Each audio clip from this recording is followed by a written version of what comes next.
ഒളുവന്റെ തിരിയോ അങ്ങനെ അങ്ങ് പോയാലോ? നീ എന്നാ ഹനുമാൻ നിൽക്കണ പോലെ മരിക്കണ. അകത്തെ ഡീൽ എന്തായിരുന്നു? ഡീലോ? അയ്യോ, ഒന്നും അറിയാത്ത പോലെ. ഞങ്ങൾക്കെല്ലാം മനസ്സിലായി, അതുകൊണ്ടാ ചോദിച്ചത് അകത്തെ ഡീൽ എന്തായിരുന്നു. ഡീലൊന്നും ഉണ്ടായില്ല. കുട്ടിക്ക് നമ്മൾ ആരാണെന്ന് മനസ്സിലായിട്ടില്ല, ഒന്ന് പറഞ്ഞു കൊടുത്തേ. അതെ, ഞങ്ങൾ കുറച്ച് പെശക ഈ നാട്ടിൽ ചോദിച്ചാൽ അറിയാൻ മനസ്സിലാവും. കുറച്ചധികം പെശക. ഇവൻ സഹായദാസൻ, ഞാൻ ഉണ്ണികൃഷ്ണൻ. പേര് മാറ്റി പറ. ഞാൻ സഹായദാസൻ, ഈ ഉണ്ണികൃഷ്ണൻ. അതിന് ഞങ്ങൾക്കെല്ലാം മനസ്സിലായി. അവിടേക്ക് പോയതിപ്പോ ഇന്റർവ്യൂ മാറ്റി പറയിപ്പിക്കാനല്ലേ? എത്ര കിട്ടി? ഒന്നും കിട്ടിയില്ല. അയ്യോ, കുട്ടി സത്യം പറയില്ല കേട്ടോ. സത്യം പറഞ്ഞോളൂ, എത്ര കിട്ടി? കുറച്ച് കിട്ടി. അത് എത്രയായാലും വേണ്ടില്ല, അതിനേക്കൂടെ ഒരു 5000 രൂപ ഞങ്ങൾ അങ്ങോട്ട് തരും. എന്തിന്? ദേവകി മെമ്പറെ കളിയാക്കിക്കൊണ്ടൊരു ഇന്റർവ്യൂ ചെയ്യണം. അയ്യോ, കാര്യമായിട്ടൊന്നും ചെയ്യണ്ട, കുറച്ച് GK ക്വസ്റ്റ്യൻസ് അങ്ങോട്ട് ചോദിച്ചാ മതി. അതൊക്കെ മോശല്ല ചേട്ടാ. അയ്യോ, കള്ളം പറയുന്നത് മോശമല്ല. അതെ, അത് പിന്നെ ഒരു 500 രൂപ കൂടിയും കൂട്ടി തരാം. ഇനി ഒന്ന് ആലോചിക്ക്. നന്നായി ഒന്ന് ഇരുത്തി ആലോചിക്കേ. എന്നാ ഓക്കെ. പിന്നെ ഇപ്പൊ വേൾഡ് കപ്പ് ഒക്കെ നടക്കല്ലേ, അതിനെ പറ്റി ചോദിച്ചാൽ മതി. ദേവിക മെമ്പർ ആയതുകൊണ്ട് ഒന്നും അറിയില്ല. തുറക്കുന്നതേ മണ്ടത്തരം പറയാനാ. അതെ, കുട്ടിക്ക് അധികം ബുദ്ധിമുട്ടേണ്ടി വരില്ല. എന്നാ അതിനെ പറ്റി ആലോചിക്കാം. ആലോചിച്ചപ്പോരാ ചെയ്യണം. പൈസ നാളെ സെറ്റാക്കും. പൈസ തന്നാ അപ്പൊ ഇത് സെറ്റാക്കാം. പൈസ റെഡിയാക്കല്ലോ, അതേ ഇന്റർവ്യൂ വരട്ടെ. ഞങ്ങക്ക് അങ്ങനെ പല പെറ്റിക്കൽസും കിട്ടിയിട്ടുണ്ട്. ആദ്യം നിങ്ങൾ പൈസ ഇട്, എന്നിട്ട് ഇത് എന്തായാലും ചെയ്യാം. അഡ്വാൻസ് നമുക്ക് കൊടുക്കാം.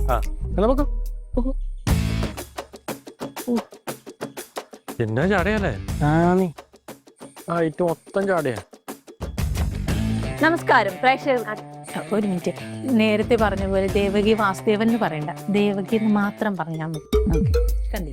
നമസ്കാരം പ്രേക്ഷകർക്ക്, വീണ്ടും നമ്മളുടെ ഈ ഒരു അധ്യായത്തിലേക്ക് സ്വാഗതം. ഇന്ന് നമ്മളുടെ കൂടെ ഉള്ളത് നമ്മളെ വൈറൽ മെമ്പർ ആയിട്ടുള്ള ദേവകി ചേച്ചിയാണ്. ദേവകി ചേച്ചിക്ക് എന്താണ് പറയാനുള്ളതെന്ന് നമുക്ക് നോക്കാം. അതെ, ശരിക്കും പറഞ്ഞാൽ എനിക്ക് പറയാനുള്ളത് ഈ പ്രേക്ഷകരോടാണ്.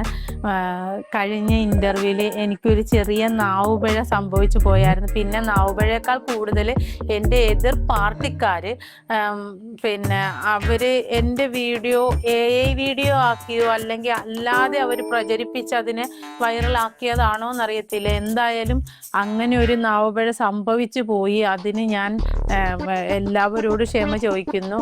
ഇനി അങ്ങനെ ഒരു തെറ്റ് എൻ്റെ ഭാഗത്തു നിന്നുണ്ടാവില്ല എന്നൊരു ഉറപ്പ് മാത്രം ഞാൻ തരികയാണ്. അപ്പോൾ ആ പറഞ്ഞ വീഡിയോയെ നിങ്ങളുടെ മനസ്സിൽ നിന്ന് നിങ്ങൾ ഡിലീറ്റ് ചെയ്ത് കളയുക എന്ന് മാത്രമേ എനിക്ക് പറയാനുള്ളൂ. തീർച്ചയായും അവർ ഉറപ്പായിട്ടും ഇതെല്ലാം ഡിലീറ്റ് ചെയ്ത് കളഞ്ഞിട്ടുണ്ടാകും. ചേച്ചിയുടെ തെറ്റുകൾ പൊറുക്കാത്തവരായിട്ട് ഈ കൊച്ചു കേരളത്തിൽ ആരാണുള്ളത്? ഇനി ഫുട്ബോൾ തരംഗമായിക്കൊണ്ടിരിക്കുകയാണല്ലോ. ഫുട്ബോളിന്റെ വേൾഡ് കപ്പ് സ്റ്റാർട്ട് ചെയ്തുകൊണ്ടിരിക്കുകയാണ്. അപ്പൊ അതിനെ പറ്റിയിട്ട് 4 വാക്ക് ചേച്ചിക്ക് എന്താണ് നമ്മുടെ ഈ കേരളക്കരയോട് പറയാനുള്ളത്?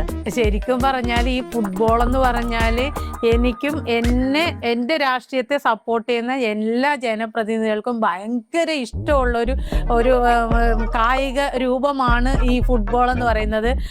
നേരത്തെ എനിക്ക് ആദ്യകാലങ്ങളിൽ എനിക്ക് സച്ചിൻ ടെണ്ടുൽക്കറെ ഭയങ്കര ഇഷ്ടമായിരുന്നു. പിന്നെ അദ്ദേഹത്തിൻ്റെ വിരമിക്കലിന് ശേഷം ഇപ്പോൾ ഞാനൊരു വിരാട് കോഹ്ലി ഫാനായിട്ട് മാറിയിരിക്കുകയാണ്. അതിലുപരി പിന്നെ നമ്മുടെ കവലകളിൽ ഈ ഇലക്ഷനോടനുബന്ധിച്ച് വെച്ചിട്ടുള്ള എൻ്റെ എല്ലാ ഫ്ലെക്സുകളും അതുപോലെ ഉദ്ഘാടനങ്ങൾക്ക് വെച്ച എല്ലാ ഫ്ലെക്സുകളും മാറ്റിയിട്ട് ആ സ്ഥാനത്ത് ഫുട്ബോൾ രാജാക്കന്മാരായ വിരാട് കോഹ്ലിയുടെയും സച്ചിൻ ടെണ്ടുൽക്കറിൻ്റെയും ഒക്കെ ഫ്ലെക്സുകൾ വെക്കാൻ ഞാൻ നിർദ്ദേശം നൽകി കഴിഞ്ഞു. അതിനുള്ള ഫ്ലെക്സുകൾ അടിച്ചു തുടങ്ങി. അപ്പോൾ ഇനി മുതൽ ഇവിടെ ഒരു ഫുട്ബോൾ തരംഗമായിരിക്കും. കോഹ്ലിയുടെ ഫ്ലെക്സുകൾ ഇവിടെ നിറയും, ഈ കവല മുഴുവൻ. അത് കാണാൻ വേണ്ടി നിങ്ങളെപ്പോലെ തന്നെ ഞാനും ഭയങ്കര വെയിറ്റിങ്ങിലാണ്, ഭയങ്കര എക്സൈറ്റഡ് ആണ്. തീർച്ചയായും ചേച്ചി പറഞ്ഞ ഈ അവലോകനത്തിനോട് ഞാൻ യോജിക്കുന്നു. അതുപോലെ തന്നെ വേറൊരു പ്രധാനപ്പെട്ട കാര്യം കൂടെ നിങ്ങളോട് എല്ലാവരോടും പറയാനുണ്ട്. ഞങ്ങൾ മറ്റു പാർട്ടിക്കാരെ പോലെ ആരെയും പറഞ്ഞു വഞ്ചിക്കുകയില്ല. ഞങ്ങളുടെ എതിർ പാർട്ടിക്കാർ കുറച്ച് നാൾ മുന്നേ ഒരു ഫുട്ബോൾ മാന്ത്രികനെ ഇവിടെ കൊണ്ടുവരും എന്ന് പറഞ്ഞുകൊണ്ട് ഗ്രൗണ്ടിൽ നിന്ന് മരം മുഴുവൻ മുറിച്ചു കളഞ്ഞ് അതിനെ നശിപ്പിച്ചത് മാത്രമല്ല ഈ മാന്ത്രികനെ കൊണ്ടുവന്നുമില്ല. അതുപോലെയല്ല ഞങ്ങൾ പറഞ്ഞ വാക്ക് തീർച്ചയായിട്ടും പാലിച്ചിരിക്കും. ഇവിടെ ഒരു വലിയ ഫുട്ബോൾ ടൂർണമെന്റ് തന്നെ നടക്കും. ഇത്രയും നേരം നമ്മളുടെ കൂടെ ഈ വിലയേറിയ അഭിപ്രായങ്ങൾക്കൊപ്പം ഉണ്ടായിരുന്ന ദേവകി ചേച്ചിക്ക് ഒരുപാട് നന്ദി പറഞ്ഞുകൊണ്ട് ഞാനിവിടെ നിർത്തുകയാണ്. Stay tuned. അയ്യോ എന്തൊക്കെ മണ്ടത്തരങ്ങളാണ് വിളിച്ചു പറയാം.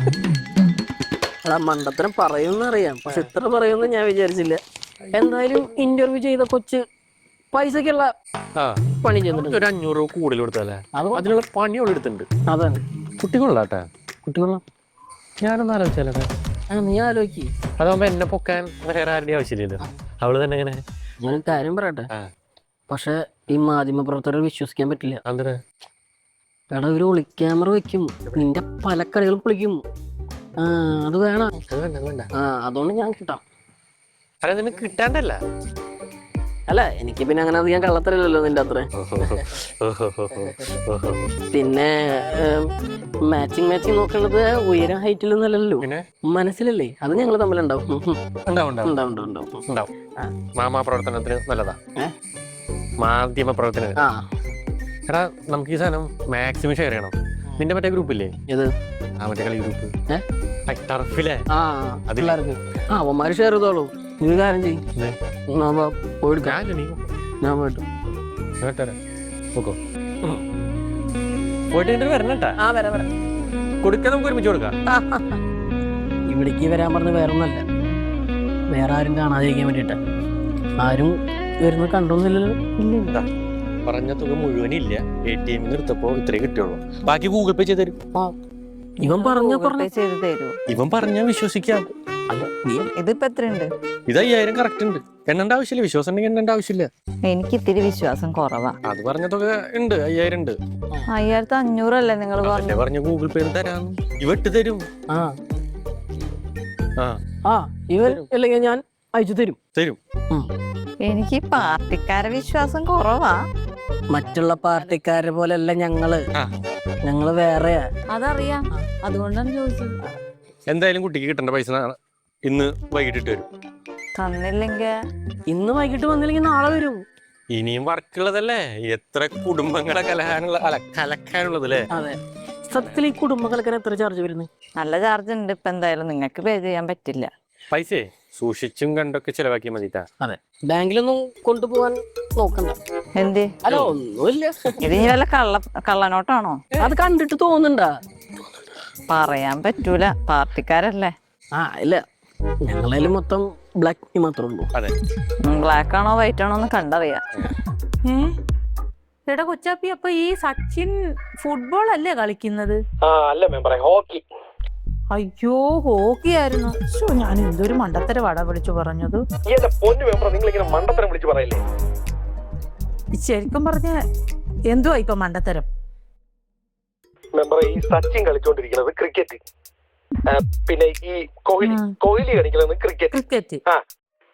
ഈ ഫുട്ബോൾ എന്ന് പറയുന്നത് കുറച്ചുകൂടെ വലിയ ബോളാണ്. എനിക്കറിയാൻ മേലാത്ത ഇതാ. ഈ വലിയ ബോളും ചെറിയ ബോളും ഒക്കെ കൂടെ ഈ ആൾക്കാരെല്ലാം കൂടെ ഇങ്ങനെ തട്ടിക്കളിച്ചു അടിച്ചും പറത്തി. എന്തിനാടാ ഇങ്ങനെ എല്ലാവർക്കും ഓരോ ബോൾ അങ്ങ് വാങ്ങിച്ചു കൊടുത്തൂടെ? എല്ലാം കൂടി ഈ ഒരു ബോളിന് വേണ്ടി കിടന്നുകൊണ്ട് കടിപിടി കൂടുന്നത്. എന്റെ പൊന്നു മെമ്പറ, ഇതിന്റെ ഒരു ഹിസ്റ്ററി ഇല്ലേ, അത് അങ്ങനെയാണ്, അത് ഇങ്ങനെയാണ് കളിക്കേണ്ടത്. നോക്കിക്കോ, നമ്മളിവിടെ ടൂർണമെന്റ് വെച്ചാല് എല്ലാവർക്കും ഞാൻ ഓരോ ബോള് മേടിച്ചു കൊടുക്കും. അവര് സ്വയം പര്യാപ്തരാവട്ടെടാ. ഈ എന്റെ പൊന്നു മെമ്പറെ, നിങ്ങൾ ഈ മണ്ടത്തരം പറയാൻ വേണ്ടി വല്ല ക്ലാസ്സിനും പോകുന്നുണ്ടോ? ക്ലാസ്സിനോ? എന്തോ ക്ലാസ്സിന്? ഈ മണ്ടത്തരം എഴുന്നള്ളിക്കാൻ വേണ്ടിട്ട്. മെമ്പറെ, ഇനി മുതൽ മെമ്പർ ഇന്റർവ്യൂ കൊടുക്കുന്നതിന് മുമ്പ് എന്നെ ഒന്ന് വിളിക്കുക. ഓക്കെ, അത്രയും മാത്രം ഒന്ന് ചെയ്താൽ മതി. ഓക്കെ, അപ്പൊ ശരി എന്നാ, ജയ് ഹിന്ദ്. ഓക്കെ. അപ്പൊ ഈ ചെറുക്കൻ എന്തോ ഈ പറഞ്ഞു വരുന്നത്? എനിക്ക് കായിക പരിജ്ഞാനം കുറവാന്നല്ലേ? കായിക പരിജ്ഞാനം കൂടിയാൽ ഭരണം കുറച്ചുകൂടെ മെച്ചപ്പെടുത്താൻ പറ്റും. ഇപ്പോഴത്തെ TV-യിലെ കായിക ചാനൽ എത്രാമത്തെ നമ്പറായിരുന്നു?